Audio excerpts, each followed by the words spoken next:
मैं विजेंद्र कुमार सैनी आपका L5 YouTube channel पे स्वागत करता हूं और शुक्रिया अदा करता हूं आपका जो आप L5 यूट्यूब चैनल देख रहे हैं। आज से पहले सिर्फ हम हमारे यूट्यूब चैनल पे सिर्फ साइंस पढ़ा करते थे। आज से हम यहाँ पे हम मैथ्स भी पढ़ेंगे। आज से हमारा यूट्यूब चैनल आपको मैथ के चैप्टर भी अवेलेबल करवाएगा।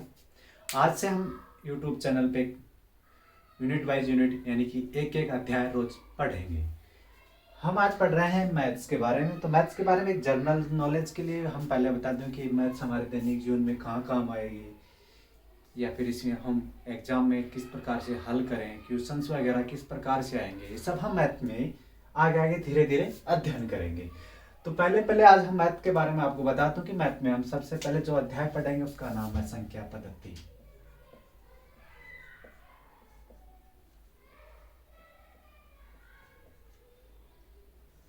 मैथ के जिस हम चैप्टर्स के बारे में बात कर रहे हैं उसका नाम है संख्या पद्धति। एक्चुअली मैथ जो स्टार्ट होती है, जहां से मैथ बढ़ती है वो होती है संख्या से स्टार्ट होती है। अब मैथ में जो संख्या होती है हम सबसे पहले उसके बारे में जानकारी लेंगे, तभी हम और जानकारी प्राप्त कर पाएंगे। इसीलिए मैं बोल रहा हूँ सबसे पहले हम जो चैप्टर पढ़ेंगे वो पढ़ेंगे संख्या पद्धति के बारे में। संख्या पद्धति के बारे में पढ़ने से पहले हम पढ़ेंगे कि संख्याएं क्या होती हैं, संख्याएं कितने प्रकार की होती हैं, कौन कौन से प्रकार की होती हैं, इनके बारे में पढ़ेंगे। तो पहले मैं एक चार्ट के द्वारा आपको बताना चाहता हूं कि संख्याएं कितनी प्रकार की होती हैं और कौन कौन सी होती हैं। तो सबसे पहले हम किसका विभाजन कर रहे हैं, संख्याओं का। किसका विभाजन कर रहे हैं कि कौन कौन सी संख्याएं होती हैं, कितने प्रकार की होती हैं। तो सबसे पहले मैं आपको बताना चाहता हूं एक चार्ट के माध्यम से संख्या जो शब्द है ये किसे कहेंगे या कितने प्रकार का होता है, इनके बारे में आपको एक चार्ट के द्वारा समझाना चाहता हूं। तो हम सबसे पहले संख्याओं को दो भागों में बांटते हैं। संख्याओं को हमने कितने भागों में बांटा, दो भागों में बांटा। और कौन कौन से दो भाग हुए, एक तो हुई वास्तविक संख्याएं। एक तो कौन सी संख्याएं हुई, वास्तविक संख्याएं। जो वास्तविक संख्याएं क्या होंगी, जो संख्याएं वास्तव में होती हैं वो होती है वास्तविक संख्याएं। फिर हमने तो संख्या का दूसरा पार्ट था, दूसरा भाग या दूसरा प्रकार जो बताया हमने वो बताया काल्पनिक संख्याएं। दूसरा प्रकार कौन सा हुआ, काल्पनिक संख्याएं। यानी कि ऐसी संख्याएं जिनकी हम मात्र कल्पना कर सकते हैं वो संख्याएं होती हैं काल्पनिक संख्याएं। अब बात करेंगे संख्याओं के दो भाग हो गए, एक वास्तविक संख्या है, एक काल्पनिक संख्याएं। अब इनके भी कई प्रकार होंगे, तो हम बात करते हैं वास्तविक संख्याओं के प्रकार की। किसकी, वास्तविक संख्याओं के प्रकारों की। तो वास्तविक संख्याएं कितने प्रकार की होती हैं, दो प्रकार की। कौन कौन सी, परिमेय संख्याएं और दूसरी अपरिमेय संख्याएं। बात करें वास्तविक संख्याएं की, तो वास्तविक संख्याएं कितने प्रकार की होती हैं, दो प्रकार की। कौन कौन सी, परिमेय संख्याएं और अपरिमेय संख्याएं। कौन कौन सी हो गई, परिमेय संख्याएं और अपरिमेय संख्याएं। बात करें काल्पनिक संख्याएं कितनी प्रकार की होती है, तो काल्पनिक संख्याओं को हिंदी में बोले तो पूर्ण विराम, यानी कि सिर्फ काल्पनिक संख्या में मात्र कल्पना कर सकते हैं, इसलिए इसके आगे कोई प्रकार नहीं होता है। तो हम बात करें सिर्फ वास्तविक संख्याओं की। अब तो वास्तविक संख्याएं कितनी प्रकार की होती हैं, दो प्रकार की, एक परिमेय संख्याएं, एक अपरिमेय संख्याएं। अब बात करें परिमेय संख्याएं कितनी प्रकार की होती है, तो हम बोल सकते हैं कि परिमेय संख्याओं में एक होता है पूर्णांक। क्या होता है, पूर्णांक। पूर्णांक किसे कहेंगे, जो अंग अपने आप में पूर्ण हो, जिसमें हम पॉइंट्स में ना हो, किसी अन्य भाग में डिवाइड ना हो, वो होगा पूर्णांक। यानी जो पूर्ण अंक में हो वो होता है पूर्णांक। और पूर्णांक से हमें क्या प्राप्त होता है, प्राकृत संख्याएं। पूर्णांक से हमें क्या प्राप्त हुआ, प्राकृत संख्याएं। प्राकृत संख्याएं किनसे प्राप्त हुई, पूर्णांक से प्राप्त हुई। क्या, प्राकृत संख्याएं। पूर्णांक से क्या प्राप्त हुआ, प्राकृत संख्याएं। अब हम संख्याओं के अध्ययन कर रहे हैं, सिर्फ अभी हम इनको चार्ट के माध्यम से आपको बताना चाहता हूं मैं, या बताना चाह रहा हूं कि संख्याएं कितने प्रकार की होती हैं, किस किस प्रकार में होती है। बाकी बारी बारी से सबका अध्ययन करेंगे। तो हमें परिमेय संख्याओं से पूर्णांक प्राप्त हुआ, पूर्णांक से प्राकृत संख्याएं प्राप्त हुई। अब बात करें कि अगर प्राकृत संख्याओं में हम जीरो को सम्मिलित कर लें, इनको प्राकृत संख्याओं में हम अगर 0 को सम्मिलित कर लें तो वो संख्याएं फिर बन जाएंगी पूर्ण संख्याएं। कैसी संख्याएं बन जाएंगी? पूर्ण संख्याएं। कैसी बन जाएंगी? पूर्ण संख्याएं। कब बन जाएंगी? जब प्राकृत संख्याओं में हम 0 को सम्मिलित कर लेंगे तो क्या बन जाएंगी? पूर्ण संख्याएं। अब बात करें प्राकृत संख्याएं कितने प्रकार की होती है, तो प्राकृत संख्याओं को हम दो तरह से डिवाइड करेंगे। एक तो करेंगे हम प्राकृत संख्याओं में सम विषम यानी कि सम संख्याएं। दूसरा हम डिवाइड करेंगे, एक तो होगा सम विषम संख्याओं में, यानी कि जो प्राकृत संख्याएं होंगी या तो सम होंगी या विषम होंगी। और अगर प्राकृत संख्या हम 0 को सम्मिलित कर लें, शामिल कर लें, तो क्या बन जाएंगी? पूर्ण संख्याएं। अब बात करें कि एक तरह की प्राकृत संख्याओं को दो तरह से डिवाइड कर रहे हैं, एक तो सम और विषम में, तो दूसरा किस में डिवाइड करेंगे? दूसरा हम डिवाइड करेंगे भाज्य और अभाज्य में। कैसी संख्याएं? एक तो वो संख्याएं जो भाज्य हो और एक वो संख्याएं जो अभाज्य हो।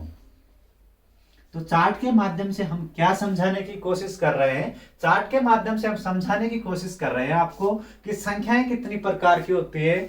मूलतः संख्याएं दो प्रकार की होती है। एक तो वास्तविक संख्याएं। वास्तविक संख्याओं से क्या तात्पर्य है? वास्तविक संख्याओं से तात्पर्य है कि वो संख्याएं जो प्रकृति में, वो संख्याएं जो होती हैं, जिनकी हम कल्पना कर सकते हैं। एक वो संख्याएं जिनकी हम मात्र कल्पना कर सकते हैं, कल्पना ही कर सकते हैं, होती नहीं है। फिर वास्तविक संख्याएं कितने प्रकार की होती है? वास्तविक संख्याएं दो प्रकार की होती है। कौन कौन सी? एक परिमेय संख्या, एक अपरिमेय संख्या। फिर बात करें कि परिमेय संख्या से हमें क्या प्राप्त होता है? परिमेय संख्या से हमें पूर्णांक प्राप्त होता है और पूर्णांक से हम प्राकृत संख्या प्राप्त होती है। और प्राकृत संख्या में अगर 0 को शामिल कर ले तो पूर्ण संख्याएं बन जाती है। अब प्राकृत संख्या को हम दो तरह से डिवाइड करते हैं, एक तो सम विषम में और एक भाज्य और अभाज्य में। ये हमारा हो गया क्या? संख्याओं के प्रकार। यानी कि एक चार्ट के माध्यम से हम बताने की कोशिश कर रहे थे कि संख्याएं कितने प्रकार की होती हैं और संख्याएं होती क्या है। हम पढ़ क्या रहे हैं? हम मैथ्स का हम पहला चैप्टर पढ़ रहे हैं, जिस चैप्टर का नाम है संख्या पद्धति, यानी कि संख्याओं की जानकारी ले रहे हैं। The number system, number systems की जानकारी ले रहे हैं कि संख्याएं होती कैसी हैं, संख्याओं के नियम क्या होते हैं। यानी कि एक तरह से हम बोले तो हमारा जो मैथ्स का पहला अध्याय होगा वो होगा अंकों का खेल। क्या होगा? अंकों का खेल। अंकों का खेल बोले तो संख्या पद्धति, नंबर सिस्टम। अंकों का खेल क्या होगा? संख्या पद्धति। मैथ का जो पहला चैप्टर है उसी का नाम है सिर्फ अंकों का खेल। संख्याओं के बारे में जानकारी लेनी है और कोई इसमें कोई ऐसा नहीं है कि ये हार्ड होगा, इसमें कोई कैलकुलेशन नहीं होगी, इसमें कुछ नहीं होगा। इसमें सिर्फ हमें नंबरों की जानकारी रखनी है कि कौन सी संख्याएं सम होंगी, कौन सी विषम होंगी, कौन सी भाज्य होंगी, कौन सी अभाज्य होंगी, कौन सी संख्याएं परिमेय होंगी, कौन सी अपरिमेय होंगी, कौन सी वास्तविक संख्याएं होती हैं, कौन सी काल्पनिक संख्याएं होती। सिर्फ यही अंकों का खेल हमारा संख्या पद्धति में होगा। तो एक तरह से हम बोल सकते हैं संख्या पद्धति को अंकों का खेल। इसके बाद हमने जो पढ़ा है ये ध्यान से देख लीजिएगा आप। हमने सिर्फ अभी तक ये पढ़ा है कि संख्याएं होती कैसी हैं या किस किस प्रकार में संख्याएं पाई जाती हैं। अब हम बारी बारी से इनके बारे में अध्ययन करेंगे और अंकों के खेल के बारे में जानेंगे। संख्या पद्धति एक मात्र माने तो अंकों का खेल है, इसमें कैलकुलेशन नहीं होती, इसमें सिर्फ अंकों की जानकारियां रखनी होती है। अब हम बारी बारी से इन सभी के बारे में अध्ययन करेंगे। किन के बारे में अध्ययन करेंगे? वास्तविक संख्याओं के बारे में, काल्पनिक संख्याओं के बारे में, परिमेय अपरिमेय संख्याओं के बारे में, परिमेय संख्या से जो प्राप्त हुआ था हमें पूर्णांक के बारे में, प्राप्त हुआ प्राकृत संख्याओं के बारे में, प्राकृत संख्याओं से जो बना पूर्ण संख्याओं के बारे में। प्राकृत संख्या को हम दो तरह से डिवाइड करे थे, एक तो सम और विषम के प्रकार में और एक भाज्य और अभाज्य के प्रकार में। तो इन सब के बारे में हम बारी बारी से पढ़ेंगे। तो सबसे पहले जो हम पढ़ रहे हैं वो है वास्तविक संख्याएं क्या होती हैं। सबसे पहले हम किसके बारे में पढ़ेंगे कि वास्तविक संख्याएं होती कौन सी हैं, या वास्तविक संख्याएं हम कहेंगे किसे या बोल लेंगे किसे। वो संख्याएं जिन्हें हम रेखा, संख्या रेखा पर प्रदर्शित कर सकें। किसे कहेंगे? वो संख्याएं, कौन सी संख्याएं? वो संख्याएं जिन्हें हम संख्या रेखा पे प्रदर्शित कर सके। किस पे प्रदर्शित कर सके? संख्या रेखा पर प्रदर्शित कर सके।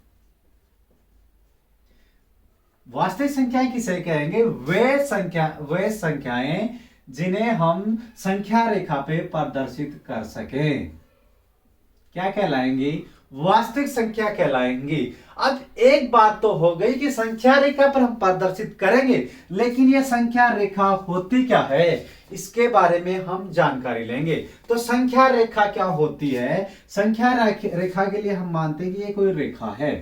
क्या है? ये कोई रेखा है। इसके मध्य में एक होगा 0 और एक तरफ होगा +1 +2 +3 +4, इस तरह अनंत तक चलेंगे। कहां तक चलेंगे?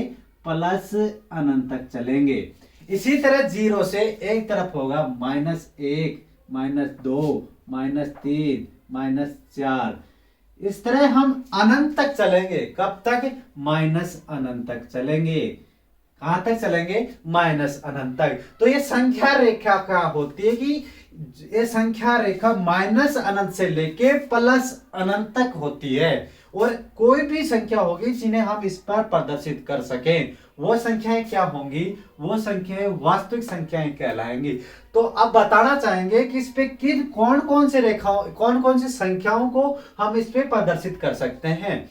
तो इस पे हम प्रदर्शित कर सकते हैं 0 से लेके प्लस अनंत तक, और 0 के बाद 1 2 3 4 5 6 प्लस अनंत तक, और साथ में हम उनको भी सम्मिलित कर सकते हैं, जैसे 1 और 2 के बीच में कौन कौन सी संख्याओं को प्रदर्शित कर सकते हैं। तो 1 और 2 के बीच की बात करें तो 1.01 1.0001 1.0001, यानी कि 1 और 2 के बीच में भी हम अनंत संख्याएं प्रदर्शित कर सकते हैं। कहां पे? संख्या रेखा पे। तो संख्या रेखा क्या होती है? माइनस अनंत से लेके प्लस अनंत तक जिन संख्याओं को हम संख्या रेखा पे प्रदर्शित कर सकते हैं, वो संख्याएं क्या कहलाती हैं? वास्तविक संख्या कहलाती हैं। इस संख्या रेखा के आधार पर मैं आपको एक क्वेश्चन बताता हूं कि माइनस अनंत और प्लस अनंत ये दोनों संख्याएं वास्तविक संख्याएं नहीं होती हैं। कौन कौन सी? माइनस अनंत और प्लस अनंत, ये दोनों संख्याएं कैसी संख्याएं नहीं होती हैं? ये वास्तविक संख्याएं नहीं होती हैं। वास्तविक संख्याएं नहीं होती तो फिर कौन सी संख्याएं में आएंगी? ये आएंगी काल्पनिक संख्याओं में। कौन सी संख्याएं होंगी? ये काल्पनिक संख्याएं होंगी। कैसे होंगी काल्पनिक संख्याएं? क्योंकि माइनस अनंत और प्लस अनंत को हम अभी तक अंकों में आधारित नहीं कर सके कि एक्चुअल में इसका मान कितना होगा। इसका मान हमारे पास फिक्स नहीं है। हम इसकी सिर्फ कल्पना कर रहे हैं कि प्लस अनंत और माइनस अनंत की सिर्फ हम कल्पना कर रहे हैं, इसलिए कैसी संख्याएं होंगी? काल्पनिक संख्याएं होंगी। अब बात करें वास्तविक संख्याओं, तो वास्तविक संख्याएं होती क्या है कि वे सभी संख्याएं जिन्हें हम संख्या रेखा पे प्रदर्शित कर सकते हैं क्या कहलाती हैं? वास्तविक संख्या कहलाती है। अब वास्तविक संख्याओं के एग्जाम्पल्स के बारे में बताऊं, ये संख्या रेखा है, ये संख्या रेखा को हम हटा देते हैं, ये प्लस अनंत और माइनस अनंत एक काल्पनिक संख्या होती है। अब बात करें कि वास्तविक संख्याओं के एग्जाम्पल के बारे में, तो वास्तविक संख्याओं के एग्जाम्पल के लिए हम कर सकते हैं -4 -3 0 1 4/5 4/5 3/4 etc। ये सभी क्या है? वास्तविक संख्याएं हैं। और वास्तविक संख्याओं में एक एग्जाम्पल ये भी लिख लो, 0.003 0.04, यानी कि दशमलव वाली भी संख्याएं कैसी होंगी? वास्तविक संख्याएं होंगी। अब बात करें इन वास्तविक संख्याओं के जो एक बेसिक इंफॉर्मेशंस, यानी कि बेसिक जानकारियों के लिए, यानी कि जो एक बेसिक अंकों का खेल होगा वास्तविक संख्याओं में, उनके बारे में। तो वास्तविक संख्याओं के के बारे में जो जानकारी है वो बताना चाहिए। मैंने एक बार पहले ही बता दिया कि वास्तविक संख्याएं का मध्य बिंदु 0 होता है, यानी जो संख्या रेखा का मध्य बिंदु होता है वो 0 होता है, और प्रारंभिक बिंदु माइनस अनंत होता है और अंतिम बिंदु प्लस अनंत होता है। इसके बीच में करोड़ों अनंत संख्याएं कौन सी होती हैं? वास्तविक संख्याएं होती हैं। कौन सी होती हैं? वास्तविक संख्याएं होती हैं। अब मैं एक बात बता दूं कि वास्तविक संख्याएं कौन कौन सी होंगी, कि वास्तविक संख्याएं वो होंगी जो संख्या रेखा पे प्रदर्शित कर सके। और मैंने कहा कि माइनस अनंत और प्लस अनंत कैसी संख्याएं हैं? काल्पनिक संख्याएं हैं। अतः बोल सकते हैं या कह सकते हैं कि माइनस अनंत और प्लस अनंत वास्तविक संख्याओं में नहीं आते हैं। इसके बाद हम दूसरा इसका एग्जाम्पल पढ़े। इसकी जो विशेषता है वो, इसकी विशेषता कौन सी होगी? वो विशेषता होगी कि किन्हीं भी दो वास्तविक संख्याओं का दो वास्तविक संख्याओं का क्या? दो वास्तविक संख्याओं का प्लस, जोड़, माइनस, बाकी, गुणा और भाग, किन्हीं भी दो वास्तविक संख्याओं का जोड़, बाकी, गुणा, भाग का परिणाम भी एक वास्तविक संख्या होगा। यानी कि किन्हीं भी संख्याओं का हम जोड़ करेंगे, वास्तविक संख्याओं का भाग करेंगे, गुणा करेंगे, माइनस करेंगे, तो उनका परिणाम भी क्या होगा? एक वास्तविक संख्या प्राप्त होगी। कैसा प्राप्त होगा? एक वास्तविक संख्या प्राप्त होगी। कैसे? जैसे कोई भी दो वास्तविक संख्याएं लेते हैं, हम यहाँ पे दिखाते हैं, एग्जाम्पल प्रूफ करते हैं। जैसे दो वास्तविक संख्या हमने ली 3 और एक 4। 3 और 4 कैसी संख्याएं हैं? वास्तविक संख्याएं हैं, और इनसे प्राप्त परिणाम क्या हुआ? 7। सातवीं एक वास्तविक संख्या है। जैसे हमने 3 माइनस 4, इनका परिणाम क्या है? -1। -1 भी क्या है? वास्तविक संख्या है। 3/4 परिणाम क्या हुआ? 3/4 का परिणाम पॉइंट्स में आया, 0 पॉइंट कुछ, ये भी क्या है? एक वास्तविक संख्या है। 3 गुणा 4 क्या हुआ? 12। 12 भी क्या है? एक वास्तविक संख्या है। अतः हम कह सकते हैं कि दो वास्तविक संख्याओं का गुणा या दो से अधिक या किन्हीं भी दो वास्तविक संख्याओं का प्लस, गुणा, भाग जो भी करें, उनका जो परिणाम होगा वो भी एक वास्तविक संख्या प्राप्त होगी। इसके बाद हम कह सकते हैं, एक इसमें नोट लगा के एक बात लिखेंगे, इसमें जो इंपॉर्टेंट क्वेश्चंस आएगा कि वास्तविक संख्या में, किसी भी वास्तविक संख्या में हम एक संख्या का भाग नहीं दे सकते। किसका भाग नहीं दे सकते? शून्य का। किसका? शून्य का भाग नहीं दे सकते। किसी भी वास्तविक संख्या में शून्य का भाग नहीं दे सकते। किसका भाग नहीं दे सकते? शून्य का। क्यों नहीं दे सकते? क्योंकि अगर हम किसी वास्तविक संख्या में अगर शून्य का भाग देंगे तो वो क्या प्राप्त होगा? उससे हमें अनंत प्राप्त होगा। जैसे हमने 2 के अंदर शून्य से डिवाइड किया तो इसका क्या परिणाम आएगा? इसका परिणाम हमारे पास पॉजिटिव अनंत आएगा, यानी कि प्लस अनंत आएगा। और प्लस अनंत क्या है? कि काल्पनिक संख्या है। एक मात्र इसमें जो नोट करने की बात है वो ये है कि शून्य का भाग नहीं दे सकते। किसमें? किसी भी वास्तविक संख्या में अगर हम शून्य का भाग देते हैं तो हमें क्या प्राप्त होगा? प्लस अनंत प्राप्त होगा। और प्लस अनंत क्या है? एक काल्पनिक संख्या है। तो यहां से प्रश्न क्या बनता है? क्वेश्चंस बनते हैं। यहां से जो क्वेश्चन बनेगा वो ये होगा कि किसी वास्तविक संख्या में अगर हम 0 का भाग देते हैं तो प्राप्त संख्या कैसी संख्या होगी? तो प्राप्त संख्या कैसी संख्या होगी? काल्पनिक संख्या होगी। कैसी होगी? काल्पनिक संख्या।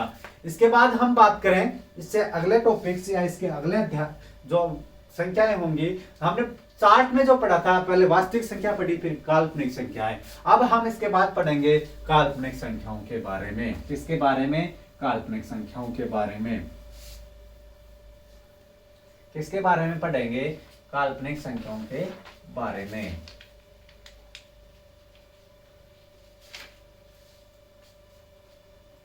अब बात करें काल्पनिक संख्याओं की। किसके बारे में?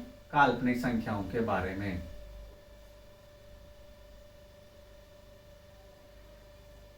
मैंने कहा था कि वे संख्याएं जिन्हें हम संख्या रेखा पर प्रदर्शित कर सकते हैं वो क्या कहलाती है? वास्तविक संख्याएं और काल्पनिक संख्याएं क्या कहलाएंगी कि वे संख्याएं जिन्हें हम संख्या रेखा पे प्रदर्शित नहीं कर सकते क्या कहलाएंगी, काल्पनिक रेखाएं। तो इसकी परिभाषा क्या होगी कि वे संख्याएं, कैसी संख्याएं, वे संख्याएं जिन्हें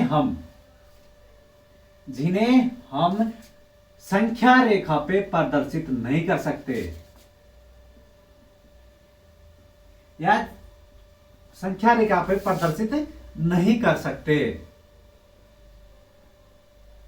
इस पे प्रदर्शित नहीं कर सकते, संख्या रेखा पे प्रदर्शित नहीं कर सकते, अथवा हम उनकी कल्पना करते हैं, अथवा हम उसकी कल्पना मात्र करते हैं। क्या करते हैं, सिर्फ कल्पना करते हैं। क्या करते हैं, कल्पना मात्र करते हैं। और ऐसी संख्याएं किस में लिखी जाएंगी, ऐसी संख्याओं को हम अंडर रूट माइनस में लिखेंगे कि अंडर रूट फिर माइनस फिर एक कोई संख्या, तो इसमें किस में लिखेंगे हम, अंडर रूट माइनस में लिखते हैं। ऐसी संख्याओं को किस में लिखते हैं, अंडर रूट माइनस में लिखते हैं। और इस जो काल्पनिक संख्याएं हैं इनको हम किससे प्रदर्शित करेंगे, इसको हम आयोटा से प्रदर्शित करेंगे। किससे प्रदर्शित करेंगे, आयोटा से। आयोटा का मतलब क्या है, आयोटा का मतलब ये है कि ये काल्पनिक संख्या है। ये क्या है, आयोटा है। इस जो आई की तरह दिखता है इसको क्या बोलते हैं, आयोटा बोलते हैं। तो आयोटा किसे कहेंगे, आयोटा एक काल्पनिक संख्याओं को प्रदर्शित करते हैं। अब काल्पनिक संख्याओं के एग्जाम्पल्स की बात करते हैं, उदाहरण की बात करते हैं। मैंने परिभाषा में जब लिखे बताया था, मैंने कहा क्या कि ऐसी संख्याओं को माइनस अंडर रूट में लिखते हैं, अंडर रूट माइनस में लिखते हैं। तो हमने लिखा अंडर रूट -3।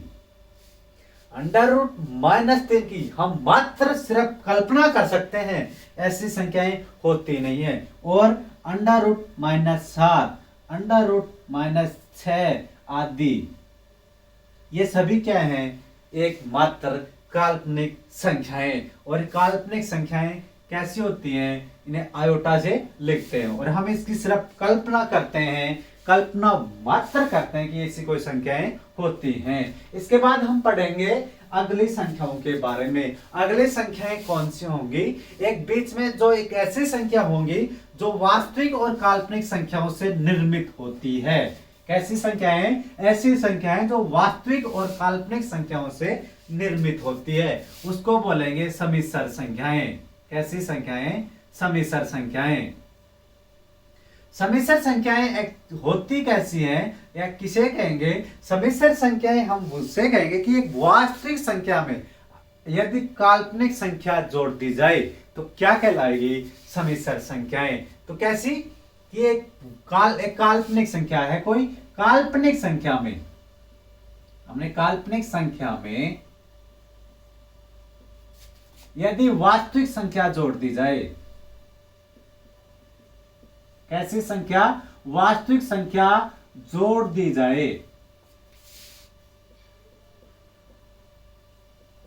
एक वास्तविक संख्या जोड़ दी जाए तो जो प्राप्त सम्मिलित रूप होगा, यानी कि इस प्रकार का सम्मिलित रूप क्या होगा, एक सम्मिश्र संख्या होगी।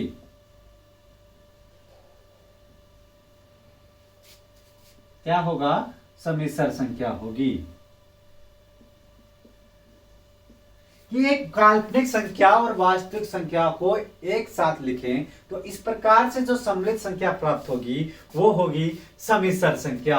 एग्जाम्पल के लिए हम इसका एक व्यापक रूप देते हैं। व्यापक रूप में हमने ए ले लिया, ये क्या है, एक वास्तविक संख्या है। एक हमने बी ले लिया, जो बी क्या है, एक काल्पनिक संख्या है। और काल्पनिक संख्या को हम आयोटा से लिखते हैं। तो ए इसका व्यापक रूप हो गया ए प्लस बी आयोटा, जहां बी आयोटा क्या है, एक काल्पनिक संख्या, ए क्या है, वास्तविक संख्या। तो इसका एग्जाम्पल होगा जैसे 3 प्लस अंडर रूट -2, इसका क्या होगा, सम्मिश्र संख्या का उदाहरण। इसके बाद हम पढ़ेंगे परिमेय संख्याओं के बारे में। सम्मिश्र संख्याएं क्या होंगी कि सम्मिश्र संख्याएं वो होंगी कि काल्पनिक संख्या के साथ अगर वास्तविक संख्या जोड़ दी जाए तो इस प्रकार के जो सम्मिलित रूप होगा उसको बोलेंगे हम सम्मिश्र संख्याएं। अब बात करें परिमेय संख्याओं की, कि परिमेय संख्या क्या होती है।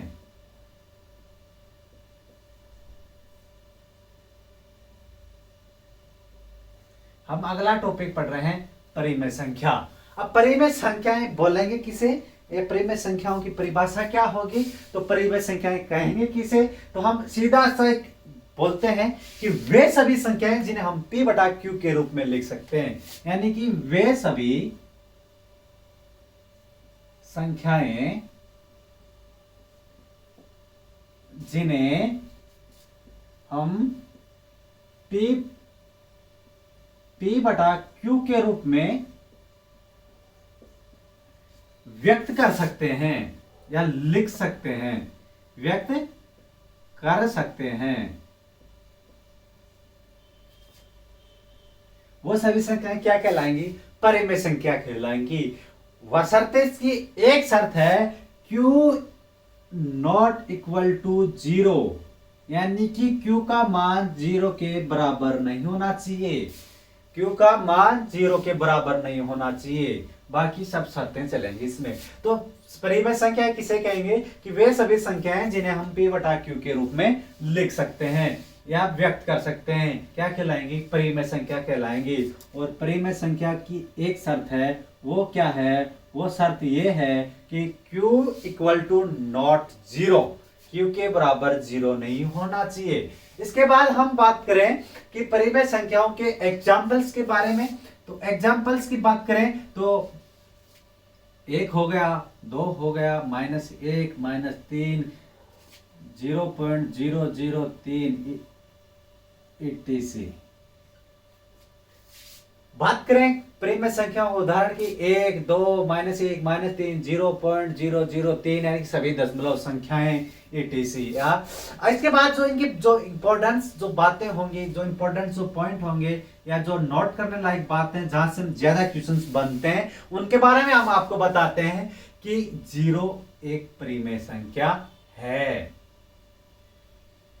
इसका जो इंपॉर्टेंट क्वेश्चन है कि 0 एक परिमेय संख्या है, क्या है, परिमेय संख्या है। अब 0 एक परिमेय संख्या कैसे है, इसको हम बताएंगे कि P बटा Q के रूप में जिन्हें लिख सकते हैं वो क्या कहलाती हैं, परिमेय संख्याएं। तो हम इसको 0 बटा 1 लिख सकते हैं, क्योंकि किसी भी संख्या में हम अगर 1 का भाग देते हैं तो वही संख्या प्राप्त होती है, तो इसका हो जाएगा 0। इसलिए हम कह सकते हैं कि 0 एक परिमेय संख्या है। इसके बाद हम बात करें कि दो परिमेय संख्याओं के बीच, वो भी दो परिमेय संख्याएं हैं, दो परिमेय संख्याओं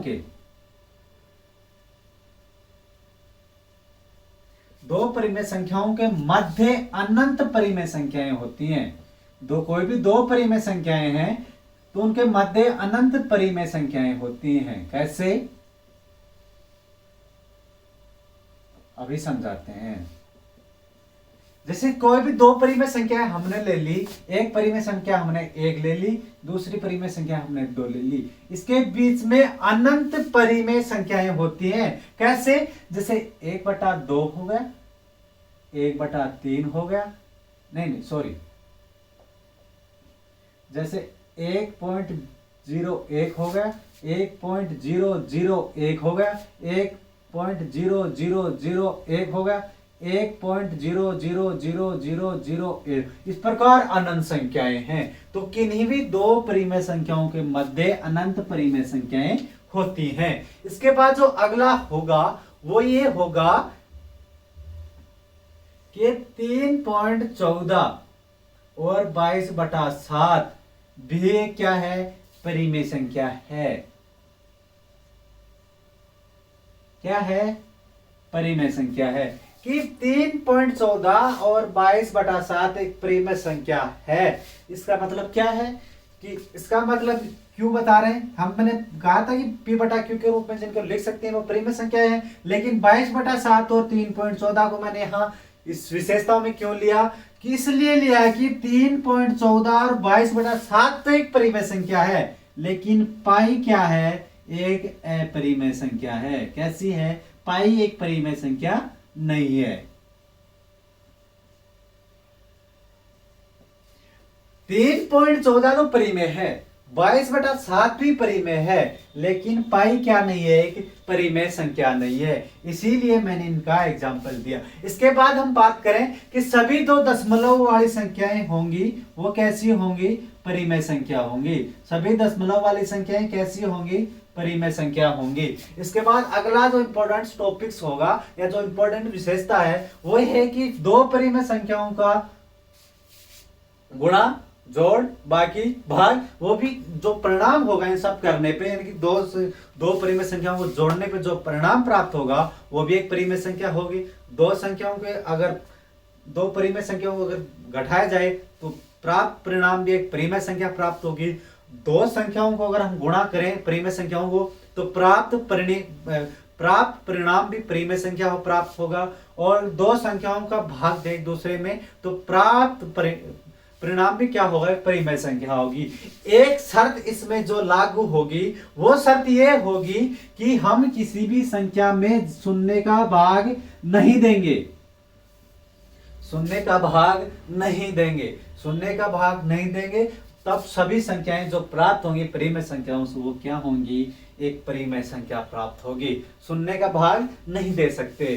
क्यों नहीं दे सकते, क्योंकि शून्य का भाग अगर किसी संख्या में हम देंगे तो संख्या में शून्य का भाग देते जो प्राप्त होगा वो प्राप्त होगा प्लस अनंत, और प्लस अनंत क्या है, कि अपरिमेय संख्या है। क्यों है, क्योंकि प्लस अनंत को हम p/q के रूप में नहीं लिख सकते, इसलिए प्लस अनंत क्या होगी, एक अपरिमेय संख्या है, परिमेय संख्या नहीं होगी। इसमें जो परिमेय संख्याओं में जो इंपॉर्टेंट टॉपिक्स थे वो कौन कौन से थे, कि जीरो भी एक परिमेय संख्या है। इसके बाद क्या था कि दो परिमेय संख्याओं के मध्य अनंत परिमेय संख्याएं होती हैं। इसके बाद कौन सा था कि 3.14 और 22/7 एक परिमेय संख्या है, लेकिन पाई एक परिमेय संख्या नहीं है। इसके बाद अगला क्या था कि दशमलव वाली सभी संख्याएं क्या होती हैं, परिमेय संख्या होती है। इसके बाद क्या था कि किसी भी दो परिमेय संख्याओं का जोड़, भाग, गुणा, घटाव का जो करने पर जो परिणाम प्राप्त होगा वो भी एक परिमेय संख्या में प्राप्त होगा, बशर्ते हम किसी संख्या में शून्य का भाग नहीं देंगे। इसके बाद हम अगला पढ़ेंगे अपरिमेय संख्याओं के बारे में।